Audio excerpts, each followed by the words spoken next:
For a start, the phrase the afterlife, I think, is systematically misleading, because if you believe in resurrection, like classical ancient Judaism did, the rabbis, for instance, like some Muslims do, and like classical Christianity does, then it isn't the afterlife that matters. What matters is the afterlife.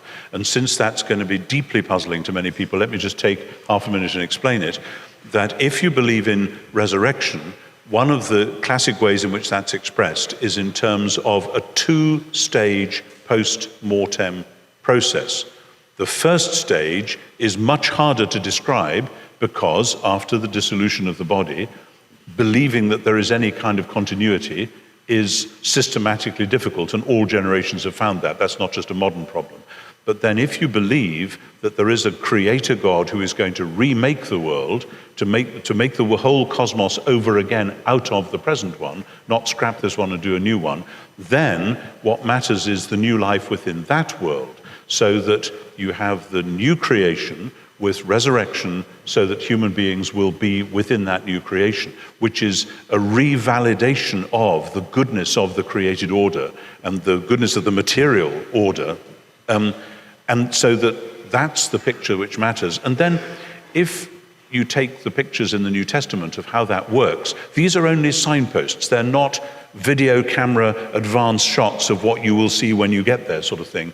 But there are several signposts pointing forward, which use metaphorical language to be sure, but in the book of Revelation it's like a great wedding. In the letter to the Romans, it's like creation giving birth to the new creation.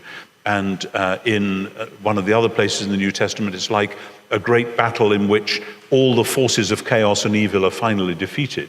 And these images are ways of saying there is a new something which the God who we see in Jesus is going to do, and we will be part of it. We will be sharing in that new world. So it'll be like the present one, only more so. That we will be like ourselves, only much more so, much more vividly alive than we could ever have imagined. The difficulty there, and it is a real difficulty, is giving a coherent account of what happens in between. And again, the Bible gives us various hints about that, but they're all picture language. And you can use the language of soul, if you like, to do that job, that there's continuity of soul. The New Testament actually doesn't do that.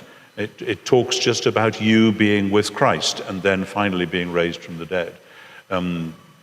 John Polkinghorne, the Cambridge physicist, who's also a theologian, said basically God is going to download our software onto his hardware until he gives us new hardware to run the software again. And that's that is as much an image taken from the world of the iPad, etc., as any of the other language in the Bible would be.